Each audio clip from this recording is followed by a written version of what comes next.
आज मैं आप लोगों के लिए हम सब की प्यारी चहेती लेखिका मालती जोशी जी की एक बहुत ही सुंदर रचना शापित शैशव लेकर आई हूँ। कहानी पसंद आती है तो इसे लाइक कीजिएगा। हमारे चैनल पर नए हैं तो प्लीज़ सब्सक्राइब ज़रूर कीजिएगा। दरवाजे की घंटी इतनी ज़ोर से बजी कि क्षण भर को हम सभी सहम गए। मैं समझ गई कि पारुल आई है और खूब भरी हुई आई है। दरवाज़ा खुलते ही वह घर में दाखिल हुई, पर रोज की तरह दनदनाती हुई अपने कमरे में गुम नहीं हुई। रसोई के दरवाजे पर खड़े होकर उसने तीखी आवाज़ में पूछा, आपने नीलम को फ़ोन किया था? हाँ किया था। और सोनल के यहाँ भी? मैंने स्वीकारोक्ति में सिर हिला दिया। क्यों? अब इस क्यों का कोई क्या जवाब दे? इस तरह शहर भर में मुनादी करवाने की क्या ज़रूरत थी? अब इस सिरफिरी लड़की को कोई कैसे समझाए कि लड़की रात के 10-11 बजे तक घर नहीं लौटती तो घबराहट होती ही है। फिर उसकी मेज पर यहाँ वहाँ लिखे नंबरों को घुमाना भी पड़ता है। दरअसल तुम्हारे पापा यहाँ। उससे कोई फर्क नहीं पड़ता, उसने कड़कती आवाज में कहा। पापा घर पर रहें या ना रहें, मेरे लिए शहर भर के फ़ोन खड़खड़ाने की कोई ज़रूरत नहीं है। You have no right and I hate it. आइंदा ख्याल रखें, उसने निर्णायक स्वर में कहा और पैर पटकती हुई अपने कमरे में गुम हो गई। गुस्से से, अपमान से मेरा पूरा शरीर कांप रहा था, पर मैंने बड़ी मुश्किल से अपने को जब्त किया। मुझे मालूम था कि लक्ष्मी रामधन बड़ी उत्सुकता से ये सारा प्रसंग देख रहे हैं। उत्तेजना से उनकी आंखें जैसे फटी जा रही है। वे शायद रात से ही घात लगाए बैठे थे कि अब कुछ अभूतपूर्व होकर रहेगा।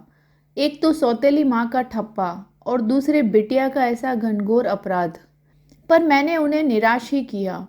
मैं तो अपनी कोई भी प्रतिक्रिया व्यक्त ही नहीं करना चाहती थी, पर एकदम चुप्पी लगा जाना भी शायद मेरे हक में अच्छा न होता। वे लोग इसे कमजोरी ही समझते। इसीलिए बेजारी की मुद्रा बनाकर मैंने कहा, घर में कोई बड़ा बूढ़ा न रहे तो ऐसा ही होता है। बच्चों को न बोलने की तमीज आती है और न रहने का ढंग। अरे बड़ी बूढ़ी थी तो उनकी कौन सुनवाई होती? रामधन बोला। अम्मा जी बेचारी खुद डरी डरी सी रहती। आया ने मार लड़िया कर मूंड पे बिठा लिया था। कुछ कसर थी तो बोर्डिंग में पूरी हो गई। चलो तुम सब्जी छौंको और कुछ नाश्ता पानी चाहिए हो तो पूछ लो। इन बातों का तो कोई अंत ही नहीं है, मैंने सभा का समापन करते हुए कहा और अपने कमरे में चली आई। सारा दिन मेरी आंखों के सामने उसका वह तमतमाया चेहरा घूमता रहा। कैसा तो सुंदर रूप पाया है, पर गुस्से में कितना विकृत हो जाता है। इस लड़की से कैसे पार पाया जाएगा? एक सुव्यवस्थित भविष्य के लालच में मैंने यह कैसा अनचाहा बोझ उठा लिया। नहीं, अनचाहा कहना तो गलत होगा। उस समय तो कितनी ललक थी, कितना उत्साह था। पर अब डॉक्टर कुमार ने कोई बात नहीं छिपाई थी, पहले से ही आगाह कर दिया था। रजनी जी, मेरे घर में आपको कोई कष्ट नहीं होगा, कोई असुविधा नहीं होगी, इसका मुझे विश्वास है। ईश्वर की कृपा से सुख सुविधा का सारा सामान घर में मौजूद है। पर हाँ, घर में मेरी एक बिटिया भी है जो अपने में एक समस्या है। बोलती है तो पत्थर सा मारती है। अब तक तो हॉस्टल में थी, इसीलिए आचार व्यवहार का कोई ढंग उसे मैं सिखा नहीं पाया हूँ। हाई स्कूल करने के बाद अब मैं उसे घर पर ले आया हूँ। सोचा था कल को उसे शादी करके फिर दूर जाना ही है। कुछ दिन तो बाप के पास रहे, कुछ तो मन के तार जुड़े। पर बड़ा मुश्किल लग रहा है। बल्कि अब तो मैं इस चिंता में घुल रहा हूँ कि इस उज्जड़ को ब्याहेगा कौन। अगर कोई माई का लाल दहेज के लालच में ले भी गया तो 4 दिन बाद ही मेरे दरवाजे पर छोड़ जाएगा। इसीलिए पत्नी की मृत्यु के इतने वर्षों बाद मैंने फिर से शादी करने का फैसला कर लिया है। सोचता हूँ घर में सौतेली ही सही, माँ आएगी तो एक वातावरण बनेगा, कुछ संस्कार जगेंगे। ईमानदारी की बात तो यह है कि यह शादी मैं अपने लिए नहीं अपनी बेटी के लिए कर रहा हूँ। सच है, डॉक्टर कुमार ने कोई बात नहीं छिपाई थी, लेकिन फिर भी मैं स्थिति की भयावहता की कल्पना ही नहीं कर पाई थी। बल्कि मैंने तो यह रिश्ता एक चैलेंज के रूप में, एक चुनौती के रूप में स्वीकार किया था। 35 वर्ष की आयु में मुझे 17 साल की लड़की की मां बनने में कोई आपत्ति नहीं थी।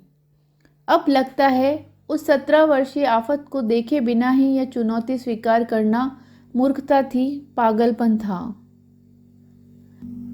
मेरी और पारुल की पहली मुलाकात ही बड़ी लोमहर्षक थी। बिटिया को उसकी सहेली के यहाँ छोड़कर डॉक्टर केवल एक दिन के लिए ही इंदौर आए थे। हमारी शादी बहुत ही सादे समारोह में संपन्न हुई थी। भोज का आयोजन भी लंबा चौड़ा नहीं था। भैया ने केवल कुछ चुनिंदा दोस्तों और परिजनों को ही बुलाया था। फिर भी रात के 11 बज ही गए। भाभी उतनी रात को विदा करने के लिए तैयार नहीं थी, पर इनकी जिद के आगे उन्हें हार माननी पड़ी। कोई बारात की विदाई तो थी ही नहीं। हम दोनों ही कार में बैठकर चले तो 4 बजते बजते घर पहुंच गए।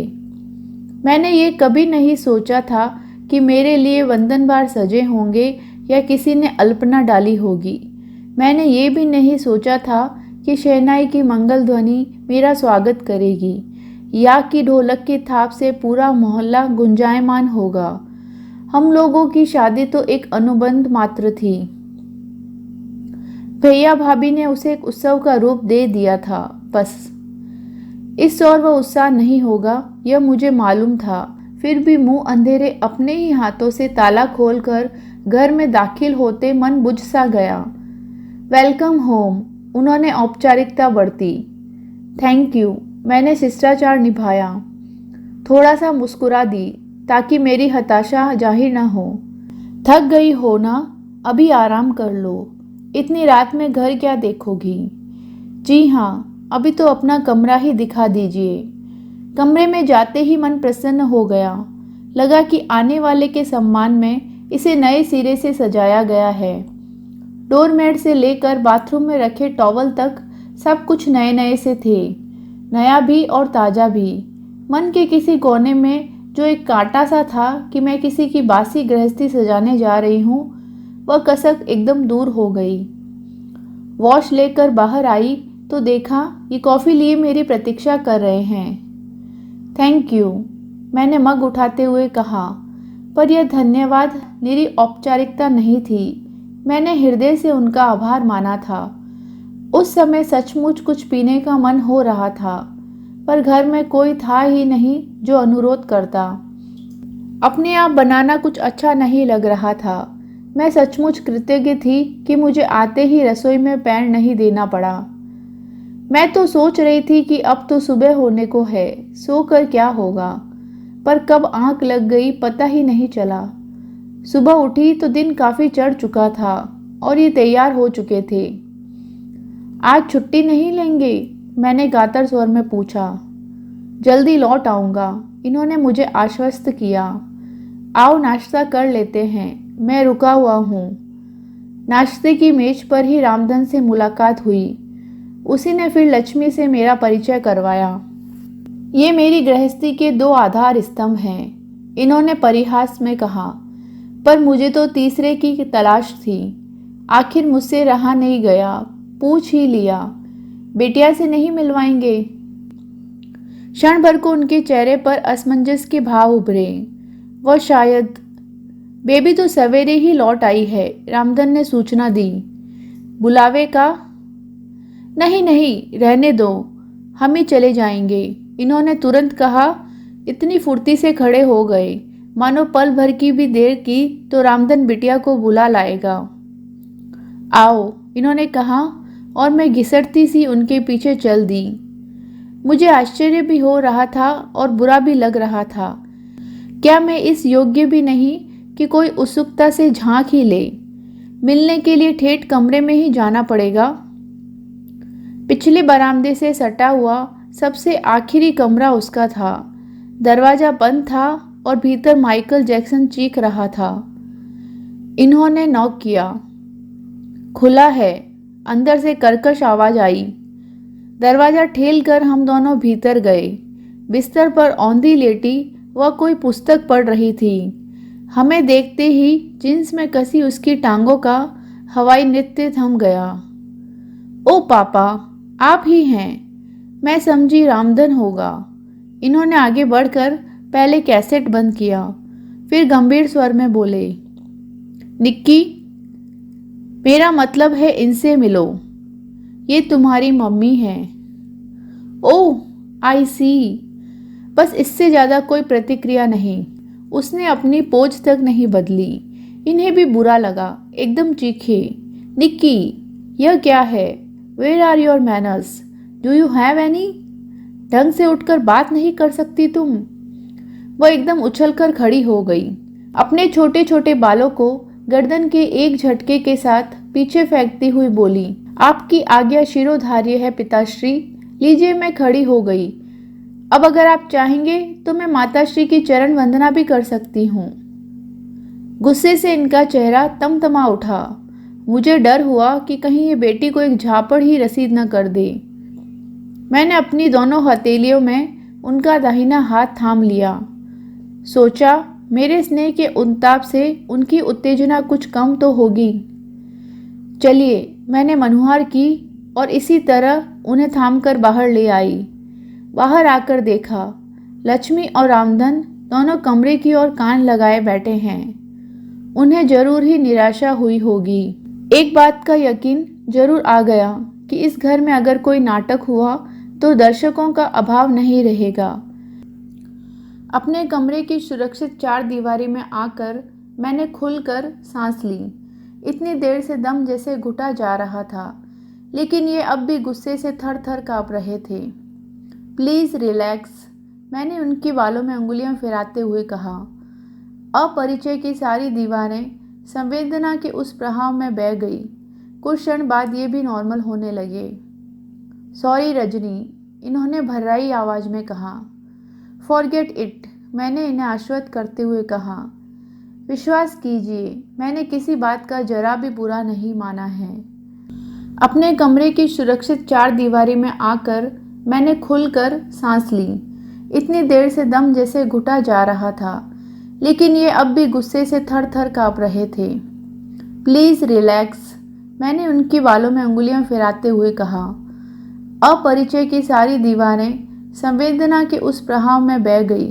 कुछ क्षण बाद ये भी नॉर्मल होने लगे।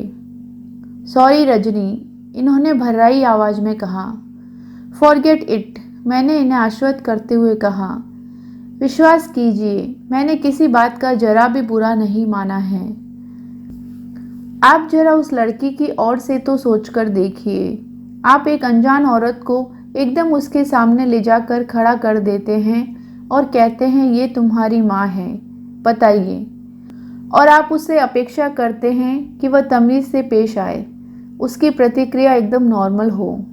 How can it be possible? देखिए, बच्चे के मन में माँ की एक तस्वीर होती है। वह हर किसी को माँ के रूप में स्वीकार नहीं कर सकता। लेकिन निक्की को तो अपनी माँ याद भी नहीं है। कुल जमा 2 साल की तो थी वह। उससे क्या फ़र्क पड़ता है?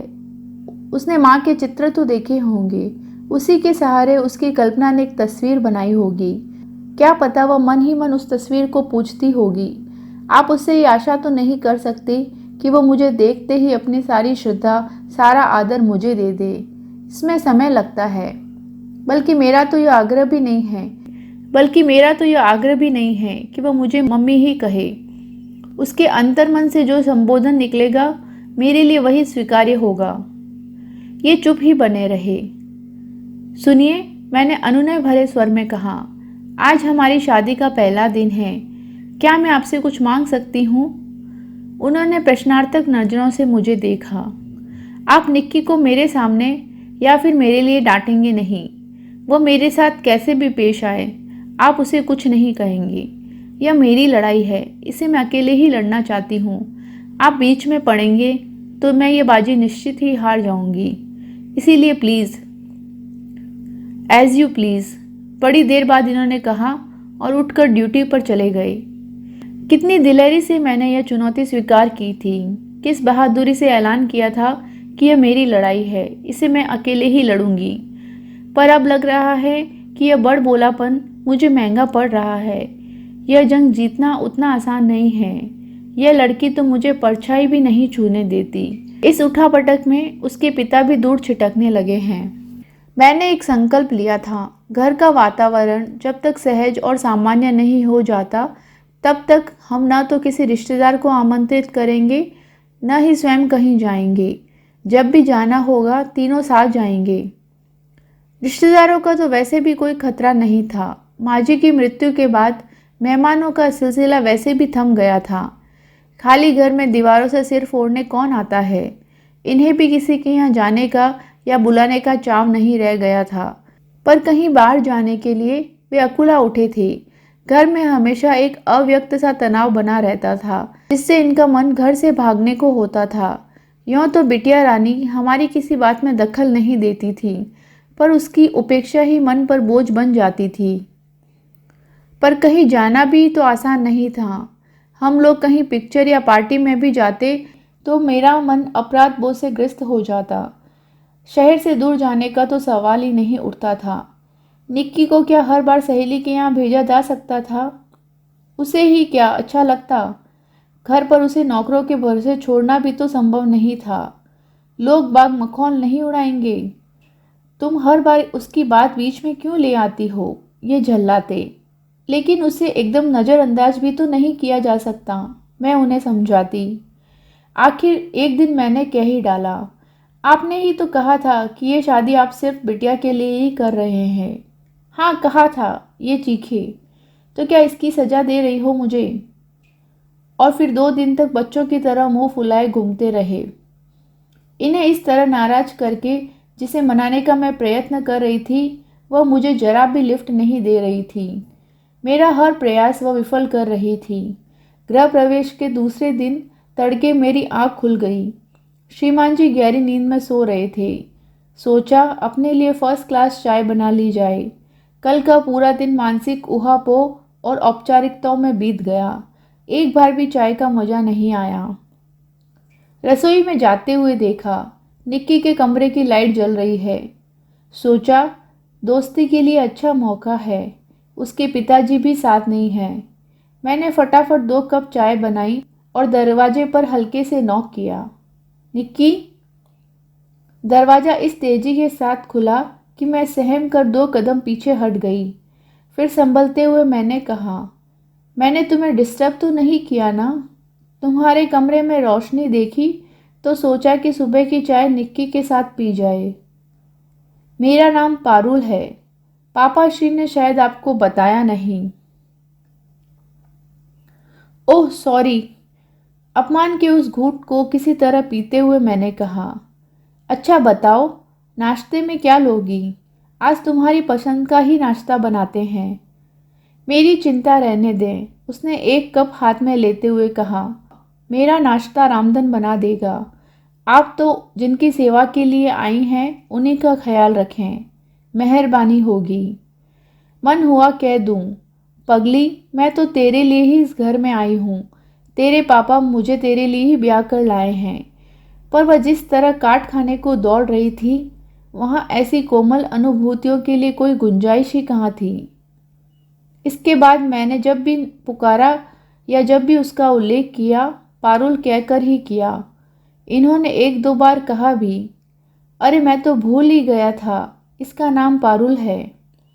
इसीलिए तो मैं कहती, इसीलिए तो मैंने ठान लिया है कि इसका असली नाम ही चलाऊंगी। इतना प्यारा नाम है और आपकी देखा देखी सब उसे निक्की कहे चले जाते हैं। कोई बच्ची है वो अब। चाय वाले प्रसंग की कड़वाहट भूलने में मुझे 2-4 दिन लगे। उसके बाद मैंने फिर कमर कस ली। उसकी अनुपस्थिति में एक दिन मैंने उसके कमरे का मुआयना किया। वह ठीक वैसा ही था जैसा मैंने सोचा था। उसे तरतीब देने की कोशिश में मैंने पूरे 3 घंटे खर्च किए।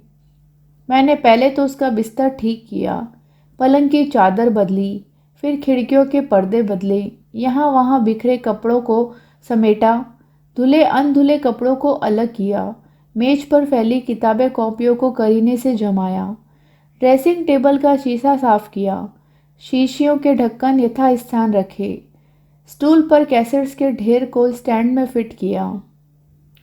बाथरूम में नई साबुनदानियाँ रखी, गीले तौलिए सूखने के लिए फैलाए। इतना सब करने के बाद लक्ष्मी को झाड़ू लगाने की आज्ञा देकर मैं अपने कमरे में आकर लेट गई। थक तो गई थी मैं, पर प्रसन्न थी। सोचा पारुल भी देखेगी तो उसका जी खुश हो जाएगा। मुंह से चाहे कुछ न कहे, मन ही मन एहसास तो होगा कि माँ भी कोई चीज होती है। ठीक 4 बजे उसकी लूना गेट के अंदर दाखिल हुई और मैं उठकर बैठ गई। पता नहीं किस अव्यक्त अनुभूति से मेरा हृदय धड़कने लगा। रोज की तरह वह सीधे अपने कमरे में गई और दूसरे ही क्षण वह मेरे सामने थी। धन्यवाद, उसने कहा, पर उसकी आंखें और उसका स्वर उस धन्यवाद का समर्थन नहीं कर रहे थे। आपने मेरे कबाड़ खाने को कमरे की शक्ल देने की कोशिश की, इसके लिए आभारी हूँ, पर भविष्य में ये कृपा दृष्टि न कीजिएगा, मुझे अच्छा नहीं लगता। और वह उल्टे पांव अपने कमरे में लौट गई। क्षोभ और अपमान से सुलगती हुई मैं पता नहीं कब तक वहीं बैठी रही। अपमान की यह आवृत्ति तो पता नहीं कितनी बार हो चुकी है। उस दिन घर में कथा थी। रामधन का ही आग्रह था कि शादी के उपलक्ष्य में और कुछ नहीं तो एक कथा ही हो जाए। उसने खुद बोल रखा था कि साहब का घर बस जाएगा तो कथा करवाऊंगा। उसके संकल्प का मान तो रखना ही था। बड़े उत्साह से मैंने सारी तैयारी की। इस घर में हालांकि कोई वातावरण नहीं था, पर माँ के यहाँ तो नित्य पूजा पाठ की परंपरा थी। सुबह शाम ठाकुर जी की आरती होती थी। धूप अगरबत्ती की महक से सारा घर सुसज्जित हो जाता था। मंत्रोच्चार से एक मंगलमय पवित्र वातावरण की सृष्टि होती थी। अपने उस परिवेश को उस दिन के लिए मैंने उस घर में भी जीवित कर लिया था। बड़े मनोयोग से पूजा स्थल को सजाया, संवारा, सुंदर अल्पना से अलंकृत किया। माँ जी की अलमारी से पूजा के सारे उपकरण निकालकर उन्हें चमकाया। बड़े उत्साह से प्रसाद बनाया। विधि विधान से पूजा हुई, कथा वांची गई। और जब आरती का समय आया, पता नहीं क्यों मुझे दुर्बुद्धि हुई और मैंने लक्ष्मी से कहा, बिटिया को आवाज दे दो, आरती हो रही है। बिटिया रानी कमरे में अवतीर्ण हुई, जींस और लूजर, उसकी रोज की पोशाक। पर पता नहीं क्यों पंडित जी के सामने जरा संकोच हो आया और जब आरती लेने का समय आया तो मुझसे रहा नहीं गया। बेटे, जूते पहनकर आरती नहीं लेते। बस वह एकदम पलट कर चली गई। न आरती ली न प्रसाद लिया। मन एकदम खराब हो गया। मेरे ही अनुरोध पर इन्होंने 1-2 मित्रों को सपरिवार खाने पर बुलाया था। सोचा था जरा उत्सव का वातावरण हो जाएगा, पर उल्टे मातमी सन्नाटा सा छाया रहा। अजीब सा आलम था। मैं उस पर अपना पूरा स्नेह उड़ेल देने को बेचैन थी। अपनी ममता का आंचल फैलाए बैठी थी। लेकिन वह 16-17 साल की लड़की को गोद में लेकर दुलारा तो नहीं जा सकता। उससे तो दोस्ती ही की जा सकती है। पर जब जब मैंने दोस्ती का हाथ बढ़ाया, उसने निर्ममता से झटक दिया। जब जब प्यार से उसे कुछ समझाना चाहा, पिच्चू सा डंक मारकर उसने मुझे आहत कर दिया। और कल रात तो हद ही हो गई। महारानी सुबह 8 बजे जो कॉलेज गई तो रात तक नहीं लौटी। ये सेमिनार के लिए दिल्ली गए हुए थे। मेरी तो चिंता से जैसे जान ही सूख गई। रामधन से कहा कि पास पड़ोस में कोई सहेली रहती है तो पता कर लो, पर उसने साफ मना कर दिया। बोला बेबी गुस्साती है। उसने तो फ़ोन करने से भी मना किया था, पर मेरा मन नहीं माना। पर मैंने मेज पर यहाँ वहाँ लिखे नंबरों को घुमा दिया। 2 जगह तो कुछ पता नहीं चला, पर तीसरी ने बताया कि शायद मैच खेलने गई है। आप इस नंबर पर पता कर लें। नीलम के यहाँ उसकी मम्मी मिली। उन्होंने बताया कि लड़कियां खेलने गई हैं, लौटने में देर हो सकती है। चिंता की कोई बात नहीं है, उनका कोच साथ में है। अगर बहुत रात को लौटेगी तो पारुल को वे अपने यहाँ सुला लेंगी। मैंने उन्हें धन्यवाद देकर फ़ोन रख दिया। संकोच के मारे मैं ये भी नहीं पूछ पाई कि क्या खेलने गई हैं और कहाँ गई हैं। एक माँ को इतना तो मालूम होना चाहिए। वैसे इतने दिनों से मैं यह तो जान ही गई थी कि पारुल टेबल टेनिस खेलती है और अपने कॉलेज को रिप्रेजेंट करती है। जानकर सचमुच खुशी हुई थी, पर इसका यह मतलब तो नहीं कि आपको बिना पूछे हर कहीं जाने की आज़ादी मिल गई। अगर यह कार्यक्रम ऐन वक्त पर तय हुआ तब भी फ़ोन तो किया ही जा सकता था। रात मैंने कैसे काटी मैं ही जानती हूँ। डॉक्टर घर पर थे नहीं, नहीं तो मैं इतनी रात उसे घर पर ले आती और सारे आदर्शों को ताक पर रखकर खूब खरी खोटी सुनाती। सोचा तो यही था कि सुबह जैसे ही वह घर में दाखिल होगी उसे खूब आड़े हाथों लूँगी, लेकिन यह तो हुआ ही नहीं। उल्टे वह ही मुझ पर बरस कर चली गई और मैं बस चुपचाप सुनती रही। रात को ये दिल्ली से लौटे तो मैंने उन्हें सारा किस्सा सुनाया, पर इन्होंने कोई प्रतिक्रिया व्यक्त नहीं की। उल्टे बड़े लापरवाह ढंग से बोले, हाँ नीलम के यहाँ रह गई होंगी, उसकी बड़ी पक्की सहेली है। मुझे बहुत ताव आया। एक मैं ही बेवकूफ़ हूँ जो रात भर जागती रही, दिन भर सुलगती रही।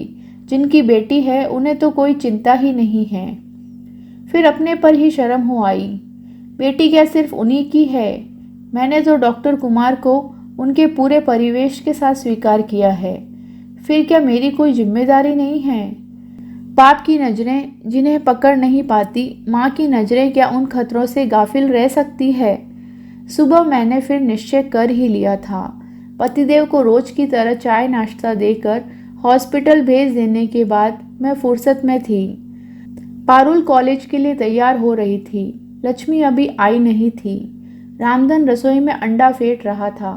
मैंने एक लंबी लिस्ट और पैसे पकड़ाते हुए उनसे कहा, काका जरा बाजार का चक्कर लगाना होगा, तुम्हारे साहब लंबी चौड़ी फरमाइश करके गए हैं। अरे इनको फरमाइश का मौका तो अब लगा है, अब तक तो जो कच्ची पक्की बन गई सो खा लेते थे। वही तो सोचती हूँ कुछ उनकी पसंद का बना लूँ। आप झटपट सामान ला दो। अबे हाल जात हैं, बिटिया का नाश्ता बना दें। वह तो मैं बना लूँगी, कहकर मैंने तुरंत गैस जलाकर फ्राइंग पैन चढ़ा दिया। अब अंडे का कटोरा मेरे हवाले करने के सिवा उनके पास कोई चारा ही नहीं रहा। बेचारा चुपचाप झोला उठाकर चला गया। अब मैदान साफ था। धावा बोलने का यही सुनहरा मौका था। मत चूके चौहान, मैंने अपने आप से कहा और इष्ट देव का जाप करते हुए दरवाजे पर नॉक किया। खुला है, वह हमेशा की तरह चीखी। नाश्ते की सजी हुई ट्रे लेकर मैंने कमरे में प्रवेश किया। वह ड्रेसिंग टेबल के सामने खड़ी थी। शीशे में मेरा प्रतिबिंब देखते ही चौंक पड़ी। आप? हाँ। नाश्ते की ट्रे छोटी टेबल पर रखते हुए मैंने सहज स्वर में कहा, रामधन जरा जरूरी काम से बाजार गया है। मैंने आमलेट बनाने की कोशिश की है, देखना जरा ठीक से बना है कि नहीं। वह तुनक कर बोली, आपने क्यों तकलीफ की? मैंने आपसे 1000 बार कहा है कि। मुझे याद है, मैंने उसे टोकते हुए कहा, पर वो क्या है न बिटिया रानी कि तुम्हारी बदकिस्मती से तुम्हारे पापा मुझे ब्याह कर लाए हैं। इस रिश्ते से अब इस घर के हर कमरे पर मेरा हक हो जाता है और घर के हर सदस्य की भूख प्यास देखना मेरा फर्ज बन जाता है। वह चकित थी। मुझे आतंकित करने का उसका प्रयास व्यर्थ हो गया। खींच कर बोली, आखिर आप कहना क्या चाहती हैं? बताती हूँ, मैंने इत्मीनान से पलंग पर बैठते हुए कहा, क्योंकि जो बात मैं कहने के लिए आई हूँ उसे कहे बिना तो मैं यहाँ से जाऊँगी नहीं। मुझे मालूम है कि तुम्हें मेरा कमरे में आना जरा भी अच्छा नहीं लगता, इसीलिए भलाई इसी में है कि तुम मुझे शांति से सुन लो ताकि तुम्हें भी जल्दी छुटकारा मिले और मैं भी अपना काम देखूं। शोभ, आश्चर्य और हताशा के मिले जुले भाव चेहरे पर लिए वो सामने वाले कुर्सी पर धम से बैठ गई। बोलिए, यह हुई ना बात, तो अब सुनो। कल तुम गुस्से में थी। मैं भी नौकरों के सामने तमाशा नहीं करना चाहती थी, लेकिन आज एक बात ध्यान से सुन लो। जब भी तुम्हें कहीं बाहर जाना होगा या आने में देरी की संभावना हो, घर पर बताकर जाया करो। अगर समय पर प्रोग्राम बने तो फ़ोन कर दिया करो। परसों वाला किस्सा दोबारा रिपीट नहीं होना चाहिए। यह आपका हुक्म है, ऐसा ही समझ लो। मैं ऐसे हुक्म मानने की आदी नहीं हूँ। मानना पड़ता है पारुल, तुम तो हॉस्टल में रह चुकी हो, जानती हो वहाँ भी एक डिसिप्लिन होता है। फिर यह तो घर है। घर है तभी तो, यहाँ तो आज़ादी से रहने दीजिए। आज़ादी का मतलब स्वच्छंदता नहीं होता बेटे, घर में तो अनुशासन बेहद जरूरी है। हॉस्टल में तो एक वार्डन होता है, परंतु घर में तो हम स्वयं ही अपने नियामक होते हैं। क्यों? घर में आप हैं तो, उसने चिढ़कर कहा। आप तो घर को जेल बनाकर रख देगी। जेल? और क्या, कौन सी कसर छोड़ी है आपने? जेल से भागे हुए कैदी की तरह ही तो मेरा पीछा किया है। पता नहीं कितनों को फोन किया था उस रात। उससे तो अच्छा था कि पुलिस में रिपोर्ट दर्ज करा देती। उफ, मुझे तो अपने फ्रेंड्स के सामने आंखें उठाते ही शर्म आ रही थी। कहते कहते सचमुच वो रुआसी हो आई थी। कमाल है पारुल, तुम्हें इसलिए शर्म आ रही है कि हमने तुम्हारी खोज खबर ली, तुम्हारा पता ठिकाना जानने की कोशिश की। अगर हम तुम्हारी ओर से लापरवाह होकर बैठ जाते हैं तो तुम्हें अच्छा लगता? इसमें क्या तुम्हारी इज्जत बढ़ जाती? नहीं बेटे, इससे इज्जत बढ़ती नहीं घटती है। शर्म की बात यह नहीं है कि घर पर किसी को तुम्हारी फिक्र नहीं है। शर्म की बात तो तब होती जब तुम दिन भर गायब रहती और कोई तुम्हें तलाश ही नहीं करता। तुम इतनी फालतू नहीं हो पारुल, तुम इस घर की लाडली बिटिया हो। खैर, अब नाश्ता कर लो। उस दिन नाश्ता अनछुआ ही रह गया। लक्ष्मी ने ट्रे मेरे सामने रखकर बड़ी अर्थपूर्ण दृष्टि से मुझे देखा। मैंने कोई लिफ्ट नहीं दी और लापरवाही से कहा, आज मैंने बनाया था ना, अच्छा नहीं बना होगा। कोई बात नहीं, कैंटीन में खा लेगी, वहां तो सब चीजें मिलती है। आलोचना का इतना अच्छा मौका हाथ से निकल जाने पर लक्ष्मी उदास हो गई। फिर बड़ी देर तक रामधन के साथ खुसर पुसर होती रही।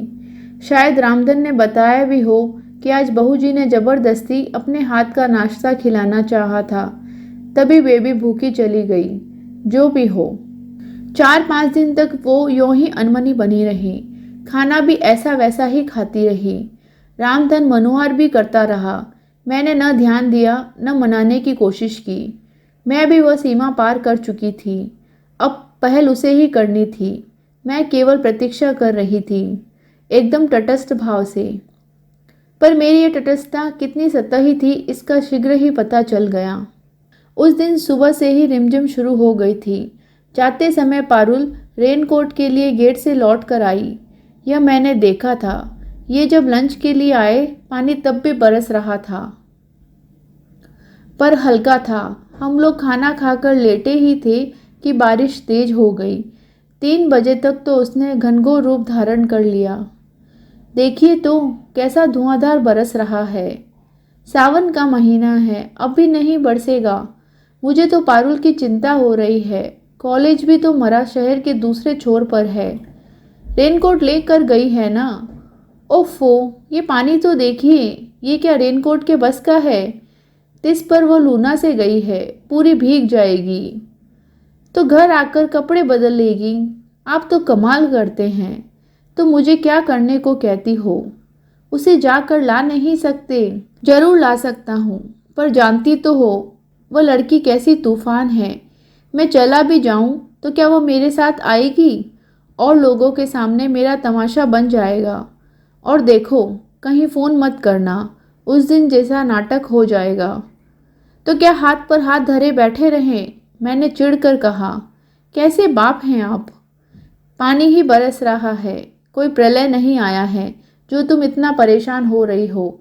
उसकी बहुत सी सहेलियां वहीं आसपास रहती है, थोड़ी देर के लिए कहीं भी रुक जाएगी। Now relax. किसी के रिलैक्स कह देने से क्या होता है? मेरी चिंता तो वैसे ही बनी रही।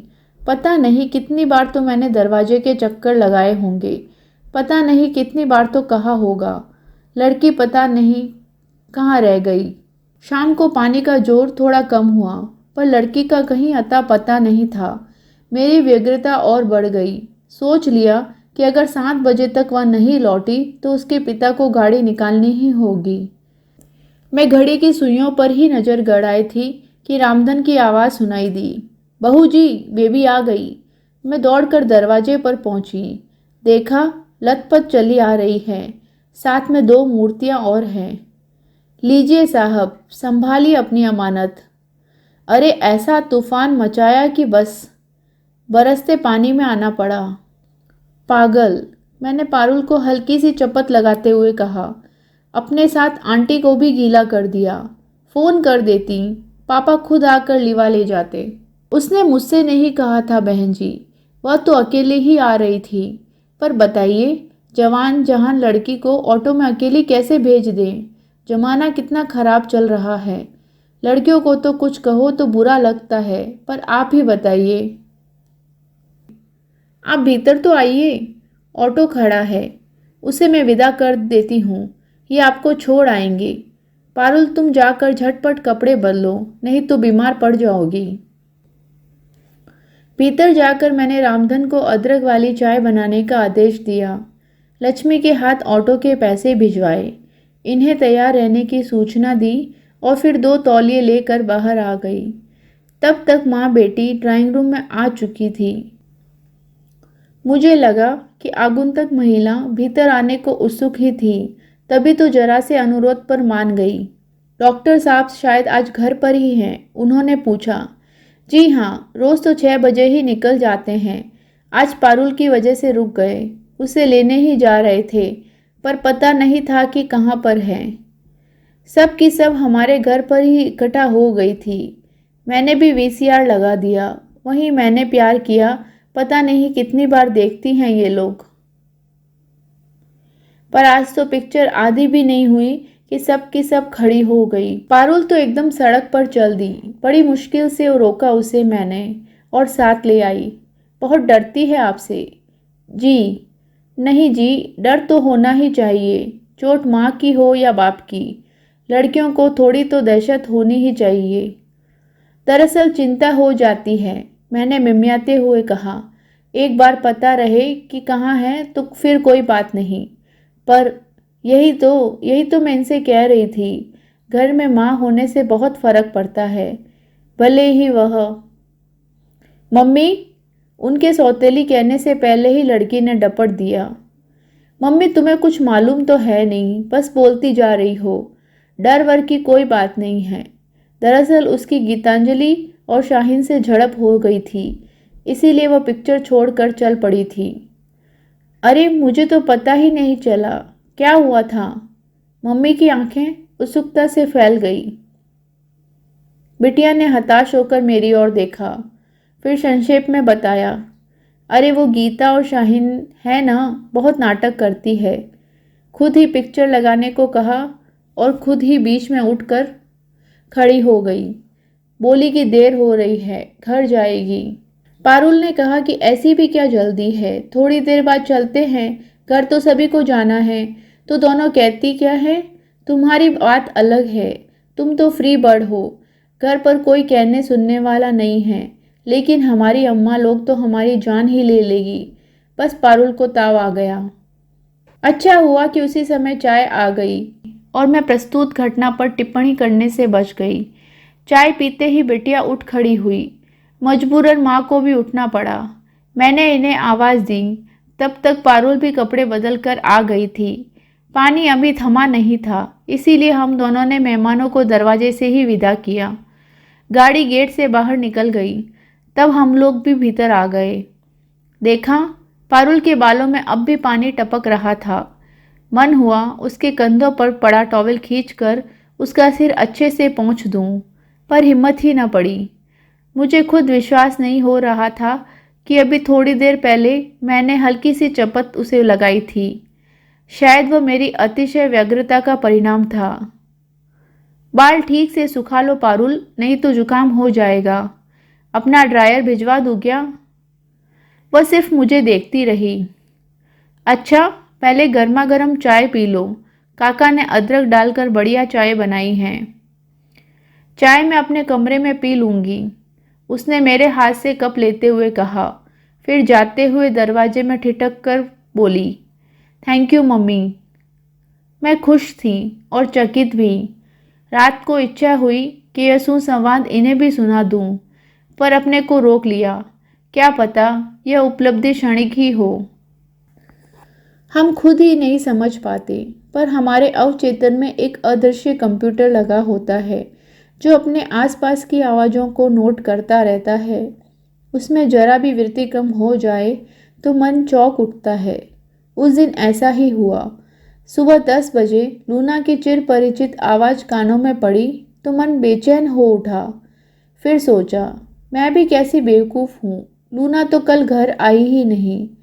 किचन में जाकर रामधन से कहा, काका बेबी तैयार हो जाए तो ऑटो ले आना, लूना घर पर नहीं है। बेबी तो सियात कॉलेज नहीं जा रही। क्यों, तबीयत खराब है क्या? क्या पता, पड़ी तो है। नाश्ता किया था? हाँ, थोड़ा मोड़ा। मैं पलटकर उसके कमरे की ओर चल दी, पर रास्ते में ही ठिठक गई। मेरा कमरे में जाना उसे पसंद आएगा? झिड़क तो न देगी, पर अब बीच रास्ते में से लौटूंगी तो नौकरों के उपहास का पात्र बनूंगी। पारुल, मैंने नॉक नहीं किया। जी कड़ा करके सीधे कमरे में ही दाखिल हो गई। तुम्हारी तबीयत तो ठीक है ना? आज कॉलेज नहीं गई, इसी से पूछा। मैंने अपनी अनधिकार चेष्टा की सफाई देते हुए कहा। मुझे लगा कि अब वह कहेगी, नहीं गई तो आपसे मतलब, पर वैसा नहीं हुआ। क्षीण स्वर में बोली, यूं ही नहीं गई, सिर जरा भारी लग रहा था, सोचा आज छुट्टी ही सही। सिर तो भारी ही होगा, कल कितना भीग गई थी तुम, रात को याद ही नहीं रहा। पापा से एक आध गोली ले लेती तो ठीक रहता। वैसे गोली लेने से भी कोई फर्क नहीं पड़ता, जुकाम तो अपनी मियाद पूरी करके ही पिंड छोड़ता है। हाँ, दवाई लेने से थोड़ा रिलीफ जरूर हो जाता है। मुझे पता ही नहीं चला कि बात करते हुए मैं कब उसके पास पहुंचकर उसके सिर पर हाथ फेरने लगी। जब होश आया तो देखा वह स्पर्श उससे सहा नहीं जा रहा है।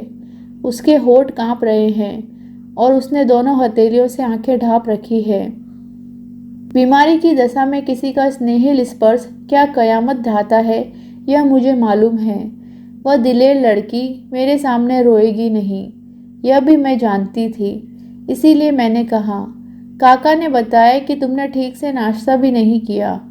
देखो, मैं अभी फर्स्ट क्लास कॉफ़ी बनाकर लाती हूँ, पीते ही तुम्हारी सुस्ती उड़नछू हो जाएगी। मैंने जानबूझकर किचन में काफ़ी देर लगा दी थी। उसका सुबह का नाश्ता एक तरह से अनछुआ ही पड़ा था।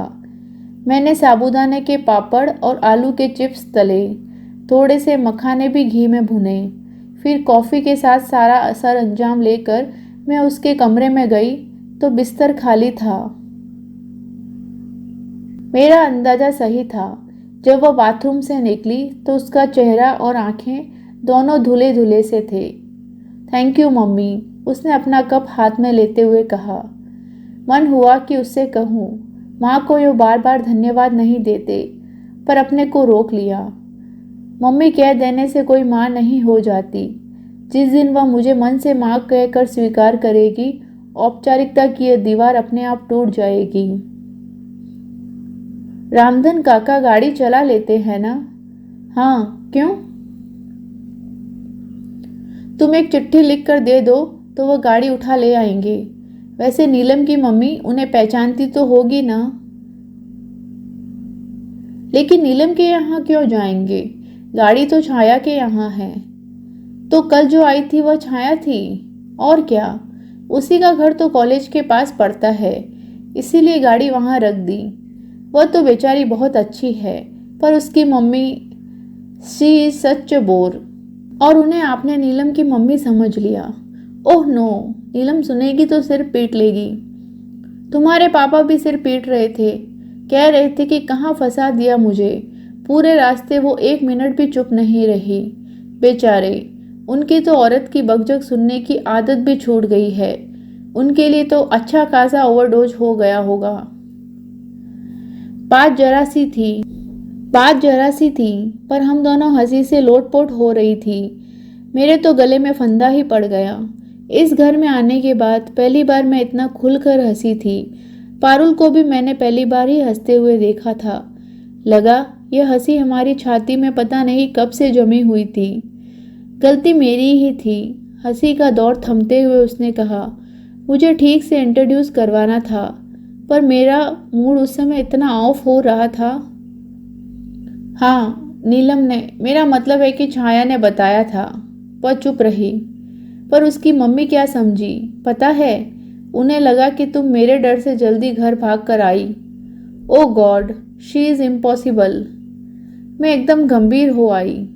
सोचा, जो बात मन में इतने दिनों से घुमड़ रही है उसे कह डालने का यही मौका है। हम दोनों के बीच ऐसे तरल क्षण पता नहीं आए या न आए। पारुल, एक बात कहूँ? मेरे संजीदा अंदाज पर वह चौंक पड़ी। बहुत दिनों से तुमसे यह बात कहना चाह रही थी पारुल, कि मुझ में और जो भी दुर्गुण हो, पर मैं डरने की चीज़ नहीं हूँ। मुझसे तुम्हें कोई खतरा नहीं है। आप छाया की मम्मी को इतना सीरियसली लेने लगी हो तो हो चुका। तुम गलत समझ रही हो। छाया की मम्मी ने तो बस इतना किया है कि मुझे अपनी बात कहने का मौका दिया है। तुम यह डर अपने मन से एकदम निकाल दो पारुल, कि मैं तुम्हारी किसी चीज़ में हिस्सा बटाने यहाँ आई हूँ। जायदाद का मुझे कोई लोभ नहीं है। मुझे तो एक घर, एक जीवन साथी की तलाश थी। वह मुझे मिल गया, साथ ही एक प्यारी सी बिटिया भी। अब मुझे कुछ नहीं चाहिए। इत्मीनान रखो, मैं तुम्हारे पापा का प्यार भी नहीं छीनूंगी, बल्कि मैं तो अपने हिस्से का प्यार भी तुम्हें देना चाहती हूँ। वह कुछ देर मुझे एकटक देखती रही, फिर धीरे से बोली, जायदाद की बातें तो मैं नहीं समझती। जहाँ तक पापा के प्यार का सवाल है, आप सारा का सारा ले सकती हैं। उसमें मेरा हिस्सा कभी नहीं रहा। मैं तो स्तब्ध रह गई। इतनी छोटी सी लड़की और इतनी बड़ी बात कह गई। कितनी बड़ी और कितनी कड़वी। बेटे, मैंने उसे सहलाते हुए कहा, प्यार जताना भी एक कला है जो सबको नहीं आती। खासकर पुरुष तो इस मामले में बहुत ही इंट्रोवर्ट होते हैं। अपने प्यार का प्रदर्शन करना उनके लिए बहुत कठिन होता है। क्या इसीलिए उनके प्यार पर शक करना चाहिए? अगर वे गुस्सा जता सकते हैं तो प्यार जताने में परहेज क्यों करते हैं? प्लीज़ मम्मी, आप उनकी वकालत मत कीजिए। उन्हें मैं आपसे बहुत पहले से जानती हूँ, उन्हें भी और उनके सब चहेतों को भी। इस घर में मुझे जितना प्यार, जितनी नफरत मिली है, सब मेरे मन में दर्ज है। वक्त आने पर मैं सबका हिसाब बराबर करूंगी। आवे से तमतमाया उसका वह चेहरा देखकर मुझे दहशत सी होने लगी। इतनी सी बच्ची और मन में इतना विष। अच्छा नहीं लगा। पारुल की हम उम्र अपनी भांजियों और भतीजियों की याद आई, जो तितली की तरह उड़ती फिरती रहती हैं। जीवन का कोई सुख दुख उन्हें ज़्यादा देर नहीं व्यापता। और यह लड़की, कितनी गांठें हैं इसके मन में। सहज स्नेह से वंचित बचपन उसे एकदम खूंखार बना गया है। प्यार तो मुझे बस एक ने ही किया था, उसने जैसे अपने आप से कहा। वही थी जिसने मुझे ममता का अर्थ समझाया, पर लोगों से वह भी नहीं देखा गया। मृत्यु पर तो किसी का वश नहीं है ना पारुल। मैं अपनी माँ की बात नहीं कर रही। वह तुनक कर बोली, उनके प्यार का तो स्वाद भी मुझे याद नहीं है। मैं तो दिद्दा की बात कर रही हूँ। दिद्दा? हाँ, मेरी आया थी। वह मेरे लिए माँ ही थी। उसने मेरे लिए सब कुछ किया जो एक माँ अपने बच्चे के लिए करती है। मेरी पूरी दुनिया थी दिद्दा। मेरी ढाल थी, मेरा कवच थी। उसके रहते कोई मेरी तरफ आंख उठाकर भी नहीं देख सकता था। फिर वह चली क्यों गई? तो ये था मालती जोशी जी की कहानी शापित शैशव का पहला भाग। दूसरा भाग जल्दी ही लेकर आऊँगी। तब तक हमारे चैनल से जुड़े रहिए। नमस्कार दोस्तों, आज मैं आप लोगों के लिए मालती जोशी जी की एक रचना शापित शैशव का दूसरा और अंतिम भाग लेकर आई हूँ।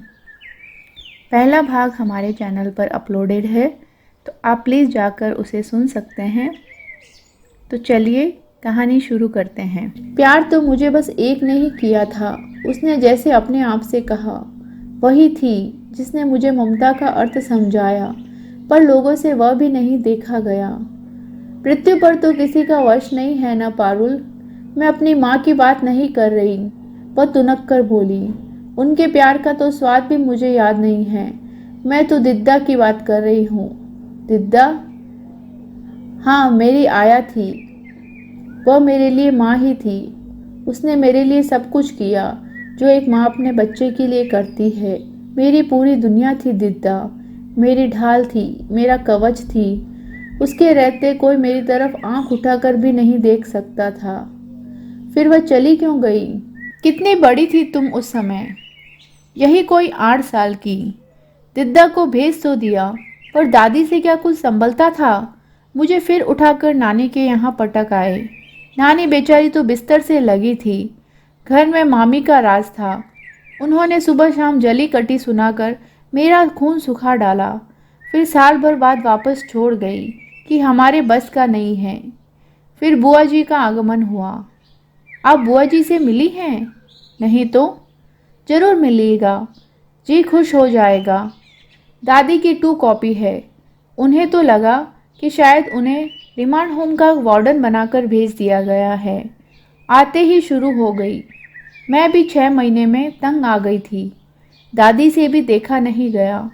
बोली, लड़की को उठाकर हॉस्टल में डाल दो। पापा तो ठहरे श्रवण कुमार। माँ की बात टालने का सवाल ही नहीं उठता था। कितनी बड़ी थी तुम तब? 12वां चल रहा था। घर छोड़ने का दुख तो होता है। हाँ, हॉस्टल की सख्ती रास नहीं आई कुछ दिन, फिर आदत पड़ गई। लेकिन जैसे ही पापा श्री को पता चला कि इसे हॉस्टल लाइफ रास आ गई है, घर ले आए। आप कहती है ना कि वे मुझसे प्यार करते हैं, तो एक बार तो उन्होंने पूछा होता कि निक्की, तुम्हें क्या अच्छा लगता है? किसके पास रहना चाहोगी? कहाँ रहोगी? बस मनमानी करते रहे, जैसे निक्की न हुई कोई गुड़िया हो गई, जहाँ चाहो पटक दो। और ये आखिरी बात कहते कहते उसका आवेश रुलाई में बदल गया। मैं विस्मित थी। कभी सोचा भी नहीं था कि यह नन्ही सी जान अपने अंदर इतना दुख, इतनी वेदना, इतना आक्रोश समेटे हुए है। मुझे आश्चर्य हो रहा था कि एक ही सांस में वह मुझसे सब कुछ कैसे कह गई। पर यह सब अनजाने में ही हुआ होगा। यह दुख बरसों से उसके मन में कुंडली मारे बैठा होगा। निश्चित ही अपनी सखी सहेलियों से उसने कभी अपना दर्द बांटा नहीं होगा, नहीं तो उसमें इतना आवेग नहीं होता। अपनी हमजोलियों के बोध में तो उसकी प्रतिभा एक दिलेर लड़की की है। उनके सामने वह अपनी करुण गाथा कभी नहीं दोहराएगी। मेरे सामने भी वह इतना नहीं खुलती, पर अपने पापा के प्रति गुस्से का इजहार करते करते वह कब भावुक हो गई उसे खुद ही नहीं पता चला। पारुल, मैंने शांत स्वर में कहा, अगर मैं कहूँ कि वे तुम्हारे साथ कुछ दिन रहना चाहते हैं, इसीलिए तुम्हें हॉस्टल से ले आए, तो क्या विश्वास करोगी? उत्तर में उसने मुंह बिचका दिया। सुनिए, वो दिद्दा के बारे में आप कुछ बता सकेंगे? अच्छे भले सो रहे थे, एकदम से उठकर बैठ गए। आंखें ऐसे जल उठी मानो मैंने कोई अक्षम्य अपराध कर डाला हो। समझ गई, लड़की ने यह तेवर बाप से ही लिए हैं। उसका भी गुस्सा नाक पर ही तो रखा रहता है। क्या जानना चाहती हो उसके बारे में? और क्यों जानना चाहती हो? ये गुर्राए। बस यूं ही, जरा सी क्यूरोसिटी थी। देखो, तुम्हारा समय न करता हो तो लाइब्रेरी ज्वाइन कर लो, या फिर किसी क्लब में जाना शुरू कर दो। लेकिन ये नौकरों चाकरों में बैठकर गप्पे लड़ाना बंद करो। स्तब्ध रह गई मैं।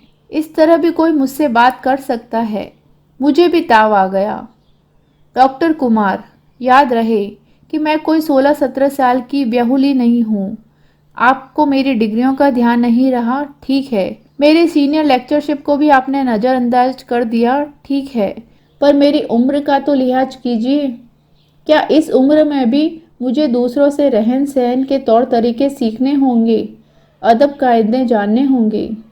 वे जैसे ज़मीन पर आ गिरे।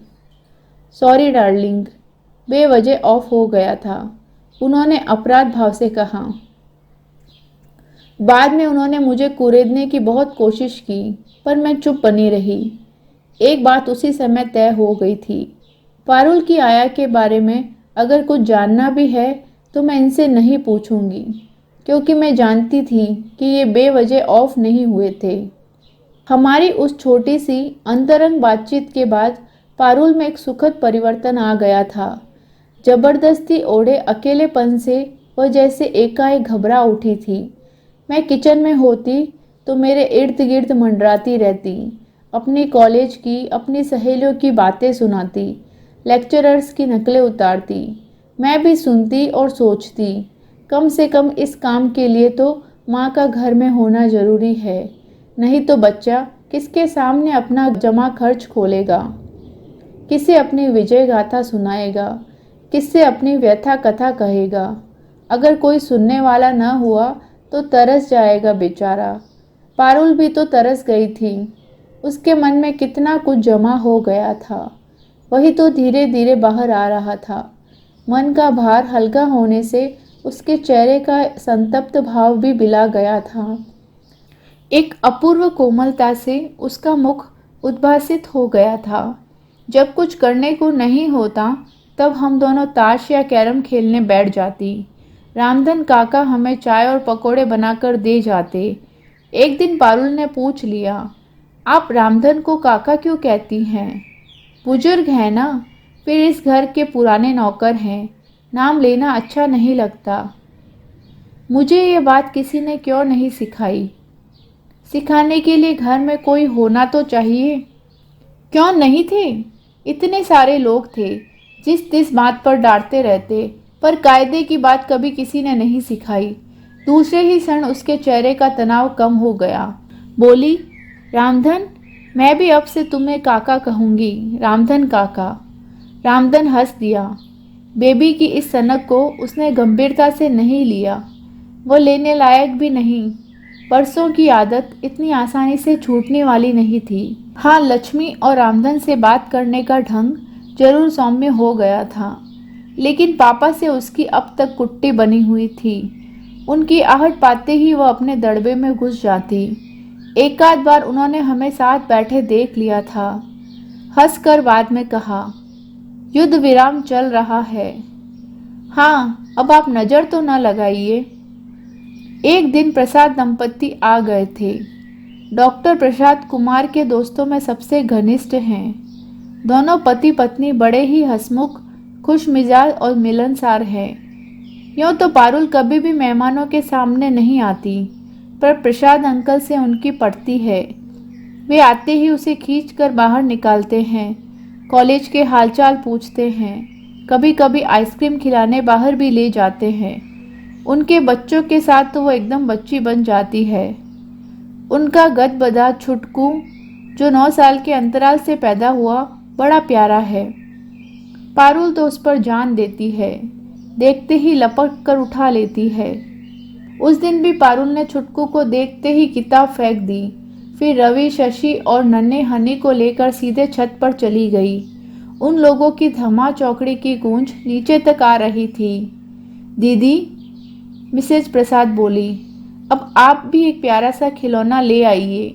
निकी को बच्चों का कितना शौक है, देख रही है ना।